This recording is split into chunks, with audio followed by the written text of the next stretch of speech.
জমজম শুধু একটা পানি নয়, মুসলমানদের কাছে এটি এক ঐশ্বরিক উপহার, পবিত্রতা ও বরকতের প্রতীক। কাবাঘরের নিকটে অবস্থিত এই পবিত্র পানির এক ফোঁটাও মুসলমানদের কাছে অপার সৌভাগ্যের।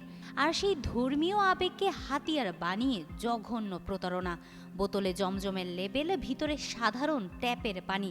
সংযুক্ত আরব আমিরাতের শারজাহ থেকে ধরা পড়েছে এমনই এক চাঞ্চল্যকর ঘটনা। সংবাদ মাধ্যম খালিজ টাইমস জানিয়েছে, শারজাহ নগরীর একটি আবাসিক ভবনে গোপনে পরিচালিত একটি অবৈধ পানি বোতলজাত কারখানায় হানা দেয় স্থানীয় প্রশাসন। অভিযান চালিয়ে জমজমের পানি বলে বাজারজাত করা ভুয়া পানির বিপুল বোতল ও কার্টুন জব্দ করা হয়। অত্যন্ত অস্বাস্থ্যকর পরিবেশে বোতলজাত হচ্ছিল এসব পানি, যা বিক্রি হচ্ছিল উচ্চ মূল্যে।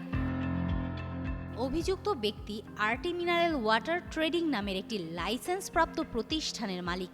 সেই লাইসেন্স ব্যবহার করেই তৈরি করছিলেন জাল ইনভয়েস এবং চালিয়ে যাচ্ছিলেন প্রতারণা। সামাজিক যোগাযোগ মাধ্যমে প্রচারণা চালিয়ে জমজমের নাম ভাঙিয়ে তিনি পানি বিক্রি করতেন সাধারণ মানুষের কাছে। শারজাহ অর্থনৈতিক উন্নয়ন বিভাগ এরই মধ্যে প্রতিষ্ঠানটির কার্যক্রম বন্ধ করে দিয়েছে, বাড়িটি সিলগালা করেছে এবং জব্দকৃত সামগ্রী বাজেয়াপ্ত করেছে। গ্রেপ্তারকৃত ব্যক্তিকে তদন্তের জন্য পুলিশের কাছে হস্তান্তর করা হয়েছে।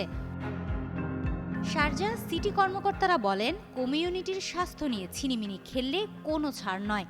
একই সঙ্গে তিনি সতর্ক করে বলেন, সামাজিক যোগাযোগ মাধ্যমে খাদ্য বা পানীয় কেনার আগে তার উৎস যাচাই করা অত্যন্ত জরুরি। হিমাতুল জান্নাত, যুগান্তর নিউজ।